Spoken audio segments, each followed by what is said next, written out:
Dans cette vidéo, on poursuit la série de vidéos sur la protection énergétique. Alors cette fois-ci, ce qu'on va voir, ce sont des outils magiques de protection. Donc, quels outils, quels objets est-ce qu'on peut utiliser pour nous aider à se bâtir une protection énergétique ou pour la maintenir aussi? Alors, comme je le disais dans la vidéo précédente, la protection énergétique, ça fait vraiment partie de la base. Donc, peu importe qu'est-ce que vous pratiquez en ésotérisme, que ce soit dans l'énergie, des techniques d'énergie, des soins, même la divination, parfois on va vouloir vraiment s'isoler, là, dire OK, je veux faire mon tirage, je veux pas d'interférence, donc je me protège. La purification aussi, ça va être super pour enlever les résidus, pour vraiment avoir le bon tirage de cartes. Donc, ce qu'on voit en protection, ce qu'on va voir en purification aussi, c'est vraiment la base pour tout ce que vous allez utiliser. Et la protection énergétique, c'est pas obligé de se faire vraiment dans toutes sortes de techniques d'énergie. On peut le faire aussi avec des objets, donc c'est ça qu'on va voir dans cette vidéo. Et j'ai pris soin de choisir des objets qui sont vraiment très accessibles. Donc, les pierres et les herbes, déjà, on va commencer avec ça. Ce sont des pierres qui sont très accessibles, pas trop chères non plus. Et les herbes, en théorie, tout le monde en a à la maison. Ou très probable que vous en ayez déjà à la maison. Alors, pour les pierres, les cristaux que vous pouvez utiliser, qui sont pour la protection, alors on a toutes les pierres noires. Donc, toutes les pierres noires sont excellentes pour protéger. Mais leur pouvoir d'action, qu'est-ce qui fait? Comment est-ce qu'elles protègent? C'est qu'elles absorbent. Donc, si vous faites, par exemple, je sais pas moi, vous faites des cauchemars, vous avez des rêves influencés par des mauvaises énergies qui sont dans la maison, il y a peut-être des entités qui rôdent, je sais pas quoi. Et là, vous mettez une pierre sur votre table de chevet. Et là, vous dites, hey, la première semaine, c'était formidable, plus aucun cauchemar, plus rien, pas de rêve influencé par des mauvaises énergies, ça a cessé. Mais là, ça commence à revenir. Et là, finalement, c'est pire qu'avant. Ben oui, parce que la pierre noire, elle absorbe. Donc, la première semaine, elle a tout absorbé. Donc là, vous étiez en paix. Mais dès la deuxième semaine, eh bien là, elle a accumulé des énergies. Donc là, ça commence à moins bien faire effet. Et si avec le temps, elle accumule, elle va devenir une charge d'énergie négative. Donc, c'est pas ça qu'on veut. Donc, je vous le précise, c'est très important parce que les pierres noires, parfois, les gens les utilisent et après, ils disent, ah, ça a fonctionné juste un bout de temps, après, c'est fini. Non, c'est pas fini. Il faut juste la purifier. C'est très efficace. Et la preuve que c'est des pierres très efficaces, ben, c'est ça. Si au début, vous avez dit, hey, ça a fonctionné, il n'y avait plus rien, c'est normal, la pierre a absorbé. Parfois, ça peut être en collier. Je connaissais quelqu'un qui avait un collier, puis elle disait, on dirait plus le temps passe, plus le collier, on dirait qu'il est lourd, on dirait à chaque fois que je le mets, il est encore plus lourd. Je dis oui, c'est normal, parce qu'il est extrêmement chargé d'un jour à l'autre. Donc, il faut absolument le purifier. Ensuite, une autre pierre de protection qu'on peut utiliser, ça va être l'œil de tigre. Mais l'œil de tigre, ce qui va être intéressant ici, c'est qu'elle a une spécialité, une expertise, une spécificité. C'est qu'elle va être bonne aussi pour tout ce qui est maléfice. Malédiction, maléfice, magie noire, des intentions mauvaises qui sont projetées, parce qu'en fait, la magie noire, c'est un peu ça, c'est vraiment une intention mauvaise avec une charge négative, et l'intention projette la charge, en fait, c'est ça la magie. Donc, toutes ces choses-là, peu importe le nom qu'on leur donne, l'œil de tigre va être bonne pour ça. Cela peut être un peu plus cher, mais de base, si vous n'êtes pas dans un contexte où vous dites, ah oui, moi, je pense qu'il y a quelqu'un qui m'en veut ou quoi que ce soit, une pierre noire, ça va être parfait. Vous n'aurez pas besoin nécessairement d'une œil de tigre. Mais si vous êtes dans un contexte comme ça et vous avez essayé déjà les pierres noires, ben, peut-être que là, l'œil de tigre, ça va être plus intéressant. Vous pourrez aussi la porter sur vous en tout temps. Comme ça, elle va toujours agir. On la purifie de temps en temps, celle-là. Sinon, un quartz transparent, c'est la pierre généraliste. Elle fait tout et n'importe quoi. Donc, elle va autant protéger, purifier, amplifier. Elle fait tout. Elle s'occupe de tout. Donc, vous pouvez l'utiliser en protection aussi. On peut la placer, par exemple, au-dessus d'une porte, sur le rebord d'une fenêtre. On peut l'utiliser de toutes sortes de façons. Et celle-là, on n'a pas tant besoin de la purifier. Oui, ça peut arriver si on se dit, je sais pas, on dirait que l'effet est moins fort, on purifie. Mais c'est une pierre quand même qui va s'auto-purifier. L'améthyste aussi a ce pouvoir-là de s'auto-purifier. Et le quartz rose le fait aussi un peu.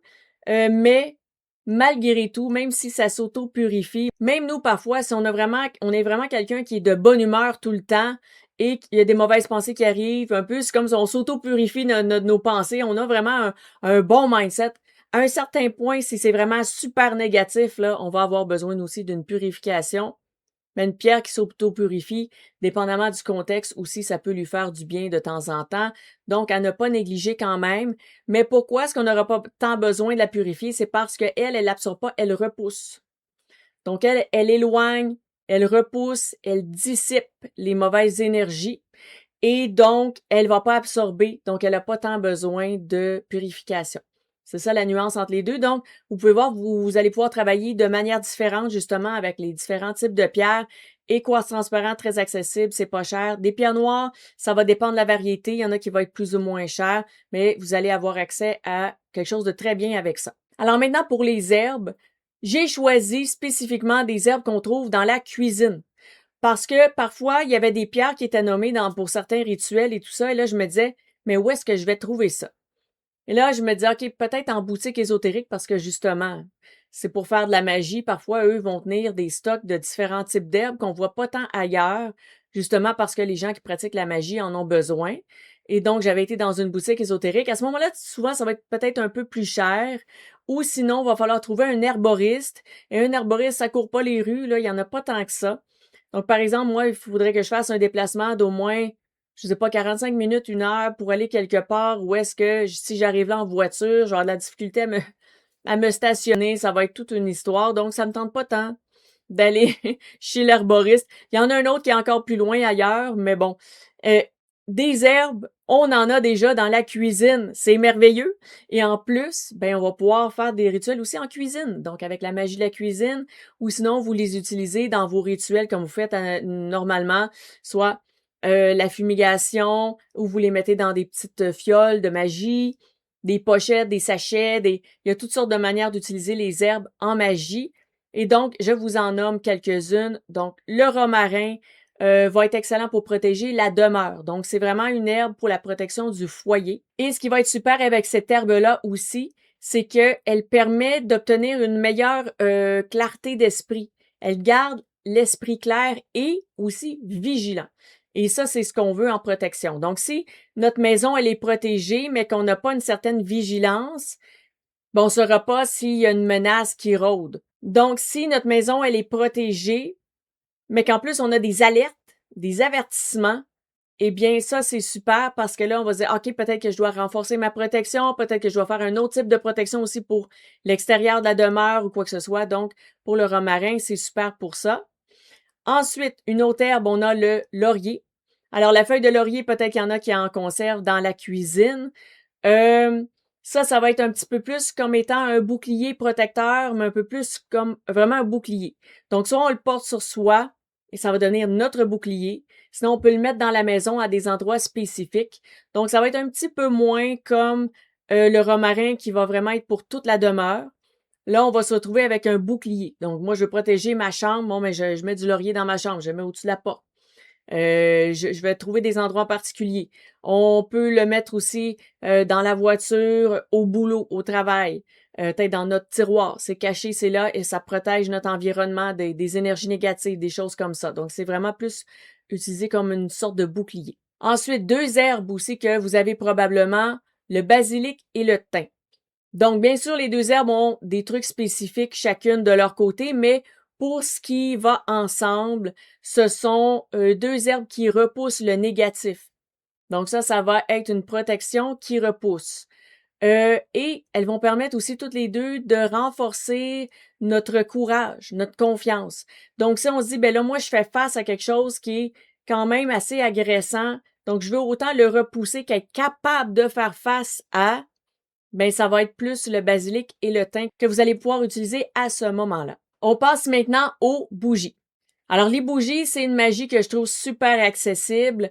C'est pas nécessaire d'utiliser une bougie dans un rituel complet.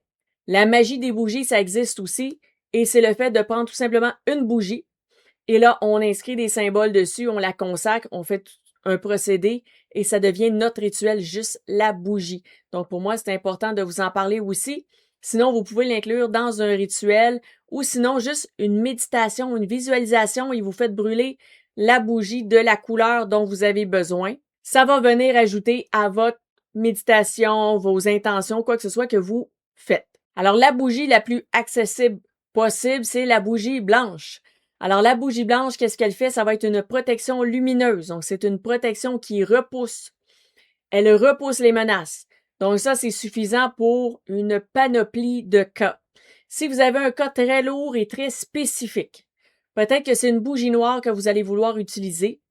Parce qu'encore une fois, la bougie noire, qu'est-ce qu'elle va faire? Elle va absorber. Mais là, contrairement à la pierre noire qui absorbe et après, il faut la purifier, ce qui est super avec la bougie noire, c'est qu'elle s'auto-purifie elle-même parce qu'elle se consume. Donc, vous la prenez, vous lui dites, moi, je veux me protéger de ça, ça, ça, ça. Ça va être absorbé par la bougie. Donc, la menace est absorbée par la bougie et elle va se consumer. Donc, c'est très important quand vous utilisez la bougie noire qu'elle se consume complètement. Donc, vous pouvez acheter il y a des tout petites bougies maintenant là qu'on voit sur le marché là. C'est des petits formats. Soit il y a les petits formats lampions qui sont noirs ou les petites bougies noires. Elle absorbe et on s'assure qu'elle soit toute bien consommée parce qu'elle va avoir absorbé le mal et elle va l'avoir consumé. Tandis que la bougie blanche, elle, c'est qu'elle va vous aider à vous créer une protection énergétique magique dans votre environnement. Peu importe ce que vous allez lui avoir demandé, elle va repousser le mal selon votre demande et la noire, elle absorbe et elle consomme.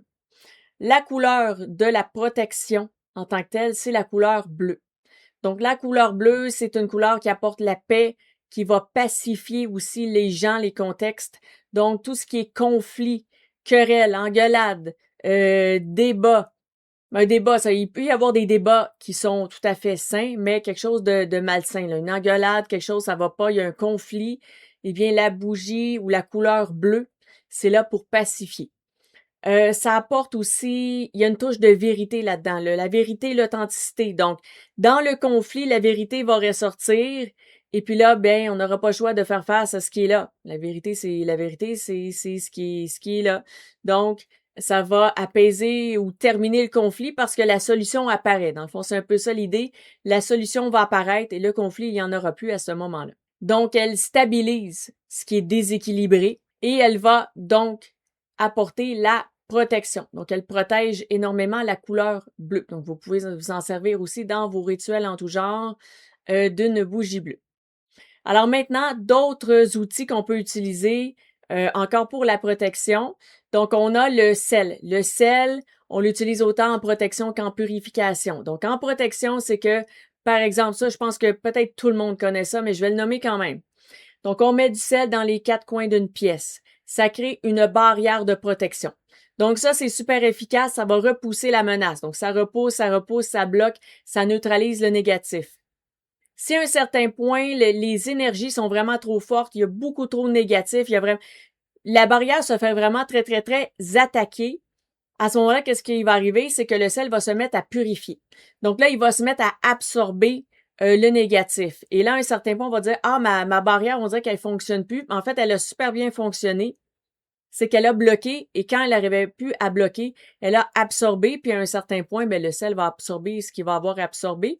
Donc, ce qu'on fait, bien, c'est on passe le balai. Donc, quand on a l'image de la sorcière avec son balai, ben, c'est ça. Le sel protège. Quand il a terminé son travail, il n'arrive plus à bloquer ou absorber. On nettoie, on passe le balai, on enlève ça et on recommence. Donc, c'est une protection super simple, super efficace aussi. Ça fonctionne dans plein de cas. Ça va être vraiment très suffisant. Alors, vous pouvez l'essayer. Ensuite, et pourquoi dans les coins d'une pièce? Ben, comme ça, les animaux vont pas aller licher le sel non plus. Là, on veut pas insérer du sel dans l'alimentation de nos animaux en se créant des protections magiques, n'est-ce pas? Donc, c'est pour ça que les coins, c'est super. Le rebord d'une fenêtre, ça peut être super aussi. J'ai déjà eu une fenêtre qui était problématique. Ça c'était probablement dû au passé de la fenêtre en question. Mais c'est comme s'il y avait toujours des charges négatives qui essayaient de rentrer par là, des entités aussi. Donc, j'avais mis une ligne de sel sur le rebord, mais j'avais pas d'animaux à ce moment-là, donc il n'y avait pas de risque pour les animaux. Mais ça, c'est quelque chose qui est possible de faire aussi. Les cristaux aussi, on peut les placer là, au besoin. Maintenant, pour une astuce avec l'eau. Donc, l'eau, c'est sûr que ça peut faire toutes sortes de choses différentes. Mais, entre autres, si vous avez une rivière, un cours d'eau qui passe près de chez vous, vous pouvez lui faire la demande d'intention. Donc, vous demandez soit directement à l'élément de l'eau ou aux entités de l'eau de vous aider à créer une barrière, une protection. Et ça, ce que ça va faire, ça va être une protection qui va autant bloquer, mais qui peut aussi absorber et envoyer, parce que c'est une rivière, donc c'est de l'eau qui coule. N'importe quel type d'eau qui est autour peut bloquer ou absorber et se débarrasser de. Donc, je vous donne un exemple, par exemple, que j'avais fait à la maison dans un contexte vraiment très précis. Donc, je devais avoir une conversation avec quelqu'un sur Internet, mais une conversation qui allait être désagréable. Donc, j'étais avec une amie et on avait un problème avec une troisième personne. Cette troisième personne, on s'en doutait qu'elle allait être, elle était déjà négative, donc ça, ça c'est réglé, mais qu'elle allait aussi réagir de manière négativement à ce qu'on allait lui dire. Donc moi, j'ai dit à mon ami, va te chercher un verre d'eau. Donc remplis vraiment un verre complet, un beau grand verre d'eau et place-le entre toi et ton écran d'ordinateur et laisse-le tout le long de la discussion. Donc elle a fait ça, j'ai fait ça moi aussi. Et ça a vraiment brassé, comme on le pensait.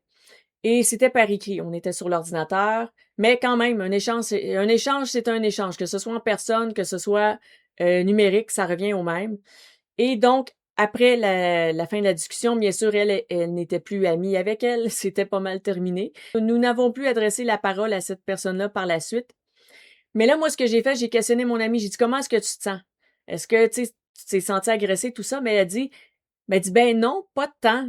C'est sûr que c'était super négatif, mais elle dit, je me sens pas mal.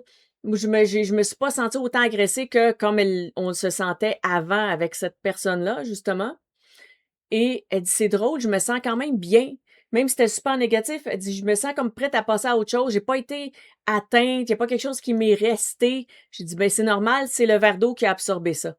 Donc là, elle me dit, ah, OK, ben là, le verre d'eau, à ce moment-là, est-ce que je le bois? Je dis, non, non, non, non, c'est ça, justement, le verre d'eau a vraiment tout absorbé le négatif que la personne nous a envoyé à toutes les deux. Et là, c'est pour ça qu'on se sent aussi bien, déjà, un. Et deuxièmement, ben, tout le mal est dans le verre d'eau et dans l'eau. Donc, on veut pas boire ça, là. On s'en débarrasse de ça. Tu amènes ça dans ton lavabo, tu vides ça et tu vas laver aussi le verre. Donc, on va purifier aussi le récipient. Donc, ça, c'était super efficace. Donc, je vous partage cette astuce-là. C'est une super belle astuce. Ça fonctionne très bien. Vous l'essayerez si vous avez besoin. Pour moi, ça fonctionne très, très, très efficacement. Donc, l'eau, c'est très protecteur aussi. Donc, vous voyez, si vous avez une petite fontaine à la maison, un cours d'eau à l'extérieur ou juste comme ça, utilisez l'eau. Ça peut être super efficace. Donc, ça fait pas mal le tour des outils que je voulais vous présenter. Bien sûr, là, on s'entend qu'il y a une panoplie d'autres outils possibles ou de rituels possibles à faire pour la protection. Il y a toutes sortes de choses qu'on peut faire pour la protection, mais là, c'est vraiment un résumé. Je trouve que c'est vraiment des choix qui sont très, très, très accessibles. Vous pouvez déjà faire plein de choses avec ce que je vous ai nommé. Donc, si vous avez des questions, des commentaires, laissez-les au bas de la vidéo. Si vous avez aimé, je vous invite à cliquer sur j'aime. Un j'aime, ça dit à la plateforme que c'est un contenu intéressant et ça me dit à moi que vous aimez le sujet. Donc, c'est un sujet que je pourrais développer dans le temps. Et si vous pensez que ça peut aider quelqu'un, justement, qui se pose des questions sur les outils, tout ça, partagez-lui la vidéo. Peut-être qu'elle aura aussi des questions suite au contenu et j'y répondrai de mon mieux, bien sûr. Et si vous n'êtes pas abonné, on continue la série de vidéos sur la protection énergétique. Il y en aura aussi sur la purification énergétique. Donc, je vous invite à vous abonner. Et sinon, ça fait le tour pour moi dans cette vidéo. Donc, on se revoit à la prochaine vidéo.